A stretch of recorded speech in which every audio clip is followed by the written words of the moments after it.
What's up, everybody? Today I want to talk about the new Spider Man movie, Spider Man Brand New Day. First of all, this is a banger right there, okay? It was perfect. Perfect. Everything, down to the last minute details. I think that's the best movie I've seen in ages. And to be fair, the last time I went to the theater was to watch Bullet Train. Oh yeah. Bro, I just remembered I gave all my money to that guy to wear my hat and glasses. Did you?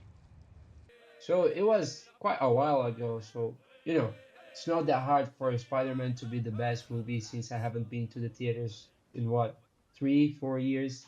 Nevertheless, I think Marvel is finally coming back.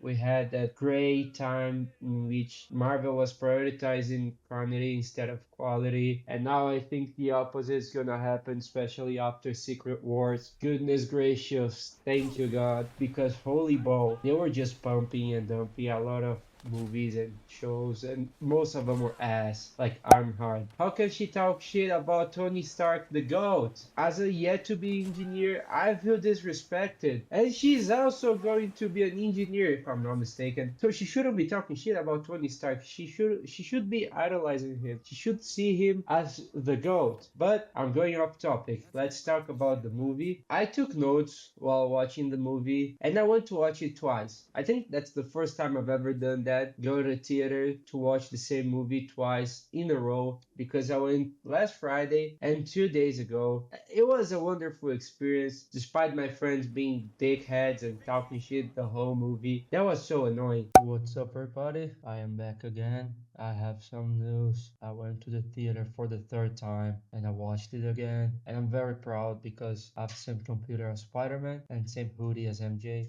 So I'm as part of the film as them. So we can all agree that the movie success come from me. Besides, I really had to face some criticism from my uncle, as he claimed I am very stupid because I watched it 3 times, but all I know is that I'm great. And one thing I noticed, at least for the second time, the theater was empty. I think in the second session I went, there were like 15 people tops. That's so sad because back in my days when I was a child and a teen, holy ball, there were so many people in the fucking theater. I remember doing Infinity War and Endgame. Holy shit. I think that was the closest we got to world peace. Everyone was there. I wouldn't be surprised if people just snuck into the theater just to sit down the stairs and watch the movie. Or Spider-Man No Way Home. Holy shit, that was also a banger. Some people say script-wise, the movie wasn't good. It was just fan service, but I don't give a shit. That was fun. Okay, it was fun to watch, and people were happy back then. But now no one is in the fucking theater. What happened? What happened to the world? Where are the people going to the theaters? I would be surprised if no one watched Doomsday. I think the theaters will be packed, but still, that's so sad because no one's going there anymore. Well, I think I'm gonna start with the things I liked first because there were many things I liked because, as I said, this movie is a fucking banger.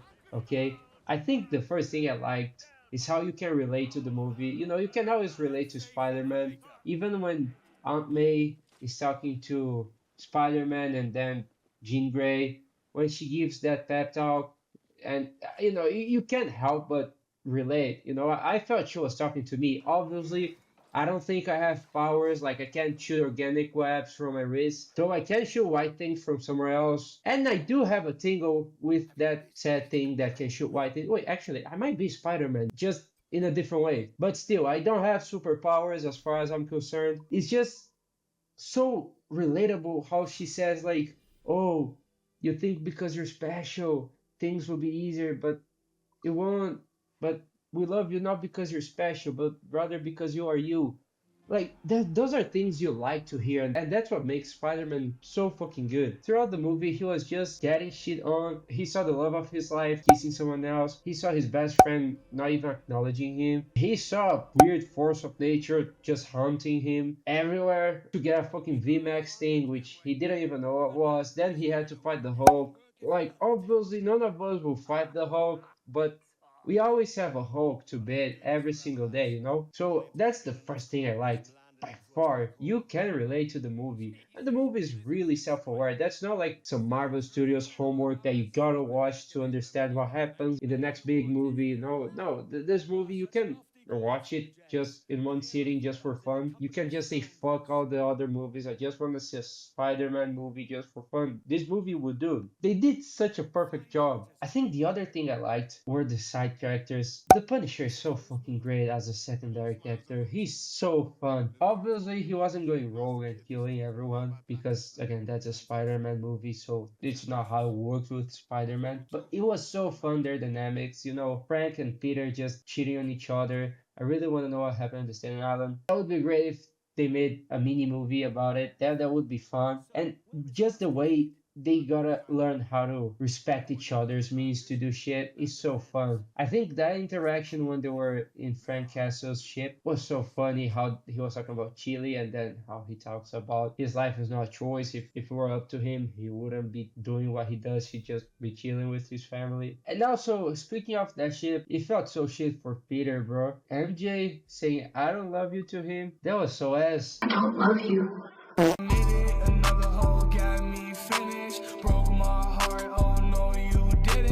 And she wasn't even being disrespectful. It wasn't like she was saying, "Yo, fuck you, bro. I don't like you. Get off my ass."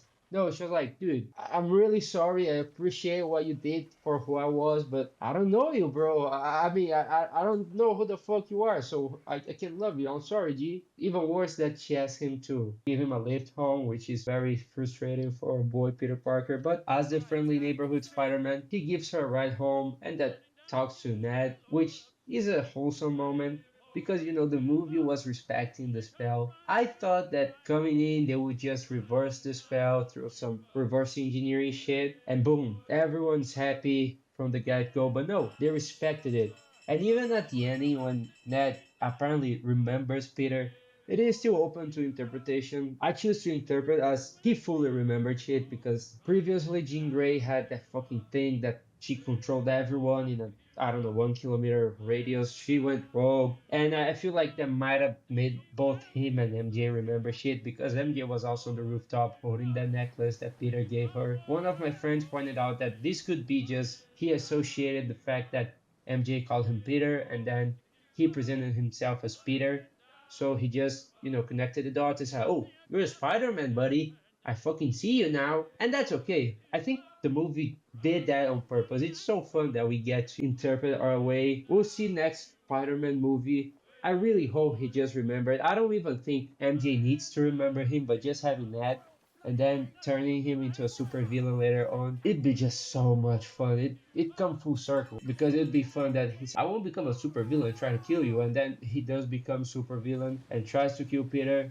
But not next Spider-Man movie because we need fucking Venom. Marvel is being that fucking girl that sends you a message, then you reply, and then she never replies you. She just keeps ghosting you when it comes to Venom. That's so fucking annoying. We just want to see Peter Parker, shooting black webs and beating the shit out of everyone. We can have it. Marvel doesn't give a shit, but it's okay. I guess it'll come when the time comes, and we will be rewarded. I also want to see the black suit. Speaking of suits, this movie has a very good suit. It's such a great suit. It's so fun because it's not a CGI shit. It's an actual thing. It has actual fabric. And with that comes his mutation, which is also fun. It'd be fun if he became the man spider, but glad he didn't. It'd be very, very weird. But rather he becomes more spider than man, which makes sense because he was living by himself. He was keeping it to himself. It is a good excuse to make him produce organic webs. And if the Peters meet again, the three Peters, it'd be fun to have an interaction between them. And Peter 2 will go, "Oh, Peter 1, you got organic webs." And then Peter 3 will go, "Oh, shit, I don't have organic webs. Fuck, I'm useless." And then Peter 2 will say, "No, you're amazing, buddy." And then he will, through the power of friendship, unlock organic webs and they'll all jerk off in a circle. I'm sorry, that last part wasn't needed. Continuing on glazing this movie has a lot of references to the comics, previous movies, and the games. The way Spider-Man was fighting was pretty much from Spider-Man games, and that's cool. I felt so happy. I felt I was fighting. I was Peter fighting them because when I played the Spider-Man game, I was doing the exact same moves. I was doing the exact same combos, so it felt like I was doing it. Again, it's so relatable. The references to the comics, even though at the beginning the villains Peter fight aren't really a fight. It's just like a very short moment in which they show just say, oh, Peter beat the shit out of him. It is still fun. They are recreating the comics covers. Though I really wish instead of the hand, we had those villains teaming up and trying to gang bang on Peter. I think that would be, but I think they're trying to say that Peter is just much better than those villains, so he can easily beat them. Still, it'd be cool to see them just ganging up on Peter, and we can actually see more villains. Because this movie didn't have an actual villain.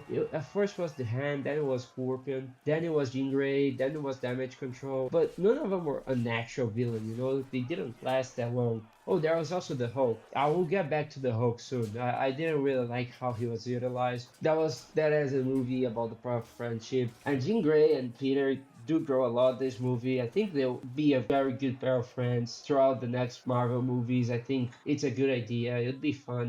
Peter needs friends, and though I really wish they had those heroes from that Spider-Man animation, Nova, Iron Fist. Is it White Tiger? I don't know that girl who's a White Tiger, Luke Cage. I really wish they had those and just make a movie with Peter. It would be fun. I think also having Jean Grey might be a good idea because Peter is too powerful. So having someone as powerful, if not more, to just go around and beat the shit out of everyone, it will be fun. I hope he features in the X-Men movie. They could do the thing that he beats everyone, but then Jean Grey comes. No, guys, you shouldn't fight. Peter is my G, bro. And then he's welcome to the Xavier Mansion, and Peter becomes a mutant, and through the power of friendship, they save the world. I don't know, bro. There is just so many possibilities. I don't know if that's a crime. I really thought Peter and Jean Grey were gonna kiss. I don't know if I'm a weirdo, but I don't know. It felt like that when he said, "You have me." Oh boy, Tony Stark from Heavens was very, very, very proud of his boy. He's like, he got raised. I think it's time for them to introduce, I don't know, Felicia Hardy or Gwen Stacy. Though I think they might keep Gwen just to introduce her with Miles so we can have Miles Morales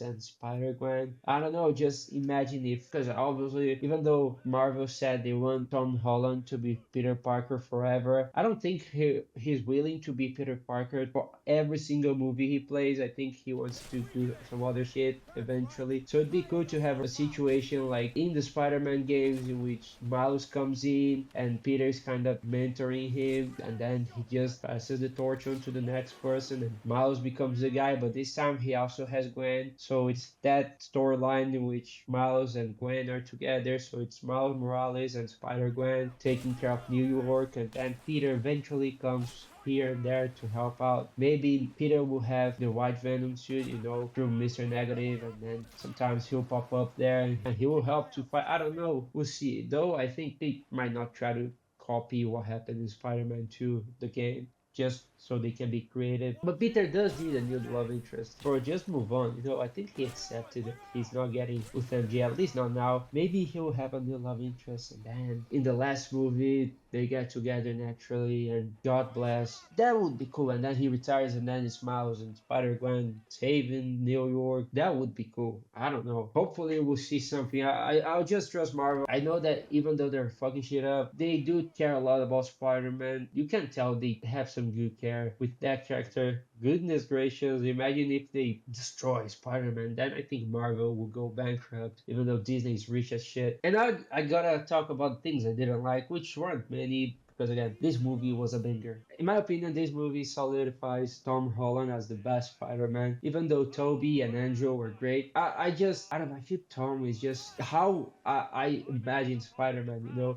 He's just a teen, a kid, and then he grows. Whereas Andrew and Tobey, I don't know, they felt too old for me. Maybe because I was a child when I watched those movies, so anyone who looked a little older than me for me was considered young. About the things I didn't like, remember I mentioned Hulk? I didn't like how he was strapped under the rope very quickly. I thought because of the trailer that he was gonna go rogue and there would be a big ass section of him and Spider-Man fighting, and then they would team up. But instead, Jean Grey controlled the Hulk and he was quickly taken out, which I don't know why Marvel keeps making Hulk shit. He beat the shit out of Thanos, but instead Marvel made him shit, and they keep doing that. Why? Why are they making my goat shit? We all want to see Hulk being the Hulk. And also I thought they were gonna make that that thing that Bruce forgot who Peter is, but Hulk didn't. I guess they didn't, even though he says, "Oh, it's me, Peter. I'm your friend." I think Hulk just gave up because he remembered that they fought Thanos together. He said friend rather than being Peter over there. I think he just associated friend, not Peter, and that's okay. Hopefully, they will make Hulk great. There were talks that Mark Ruffalo will get a movie to be the actual Hulk, now that he's been what in 10 Avengers movies or Avenger related movies. So hopefully they make Hulk great again, bro. I can't, bro. Hulk was supposed to be so much cool. I also didn't like how Jean Grey was just leaving somewhere else. I thought after Peter saved her and she saved Peter, they would team up. I think it would be cool to have that. I guess it makes sense story wise to have Jean Grey leaving so she can find Professor Xavier and the mansion. But it still would be cool having Spider-Man and Jean Grey teaming up, especially because they were alone, and maybe the Punisher and maybe Daredevil. I really want to see Daredevil and Spider-Man and Punisher teaming up. Another thing I kind of got disappointed was about not having a big ass fight at the end. You know, it was more of, oh, I understand you. Evil is bad, good is good. Jean Grey, come to the good side. Be like my Aunt May. And then through power of friendship, they beat everything. I thought they were gonna have a big ass fight. Like you can say that fight against the Hand was considered the biggest fight, but I think that was more a moment of growth for Peter than a fight. You could see how quickly Peter beat the shit out of him once he got in control of his hormones and accepted that he's both Spider-Man and Peter Parker. He destroyed them. He got so much stronger. So I don't know, maybe bringing Hulk back and having them go and throw some hands, even though I mean Hulk would smoke Spider-Man. That'd be cool. And I think the last thing I didn't really like, I think I already mentioned it, is the classic villains. They were just shown a little, bro. I really wish we had a full ass file against them. But that's okay. It's not that big of a problem. Again, this movie is a banger. The fact that those villains were there more as a cameo doesn't change the fact that this movie is good. So I guess that's it.